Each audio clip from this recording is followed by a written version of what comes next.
In football, a red card indicates a serious penalty, changing match outcomes. In Ivory Coast, political leaders raise a similar red card. This call reflects civil society and disgruntled citizens' views. The crucial question is whether this political move enhances or harms the country's delicate democracy. The Red Card movement, a symbol of protest. The Red Card movement started as a campaign by opposition parties and activists against President Ouattara's prolonged rule. The red card symbolizes bad governance and demands the disqualification of politicians undermining democracy and manipulating elections. The movement, once peaceful and theatrical, surged in 2024 and early 2025 amid an important election season. Protesters filled the streets with banners and whistles, capturing attention worldwide. But is this movement truly advancing democratic accountability? Or is it just another political strategy in an already polarized and fragile landscape? A fragile democracy with a history of division. Ivory Coast's political history has been marred by instability, civil war, and ethnic division. The 2010 to 2011 post-election crisis, when then-incumbent President Laurent Gbagbo refused to step down after losing to Ouattara, resulted in over 3,000 deaths, and a nation in turmoil. Despite economic progress under Ouattara, the democratic landscape is fragile.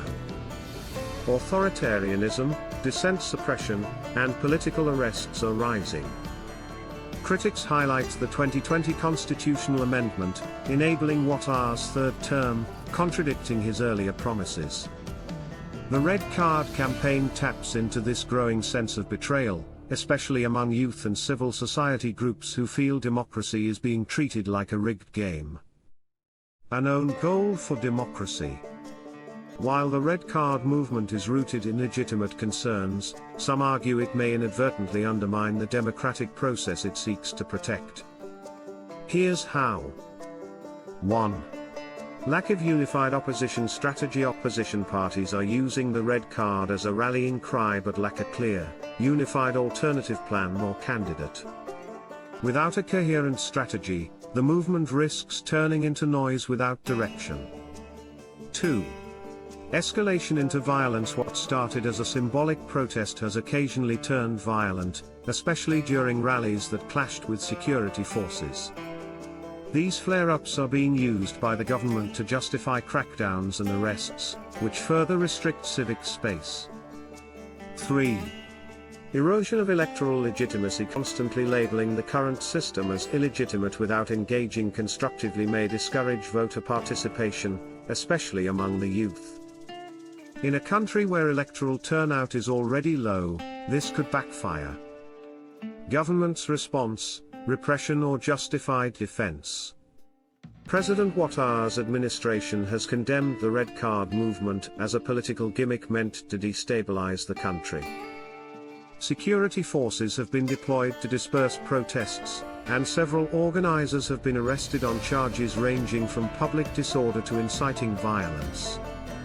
Critics say the government is overreacting and using security laws as tools of political suppression. Human rights organizations have raised alarms about shrinking civic space, arbitrary detentions, and intimidation of journalists and protesters. Yet, the government insists it is merely protecting national security and public order, especially as election-related tensions rise. The role of youth and civil society. Ivory Coast's young population, many of whom have no memory of the civil war, are increasingly vocal in political discourse. For them, the Red Card is not just about removing one man from power, it's about demanding accountability, transparency, and a future they can believe in. Social media campaigns, street performances, and citizen journalism are giving new life to grassroots activism, making it harder for authorities to control the narrative.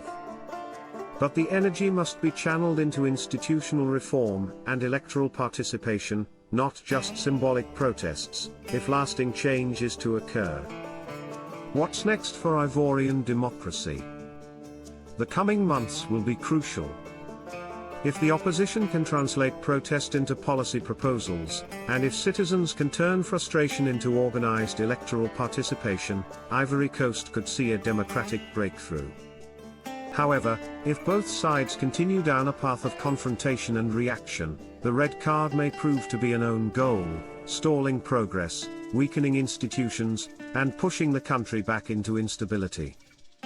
Final thoughts: the red card serves as a potent symbol in different realms. In football, it can alter the flow of a match. In politics, it represents a call for fairness, justice, and adherence to democratic principles. For Ivory Coast, the greater challenge lies in not merely issuing the red card but in restructuring the entire system to prevent cheating from happening at all. Whether this moment becomes a turning point or a missed opportunity depends not only on politicians, but on the people ready to hold them accountable, with ballots, not just banners.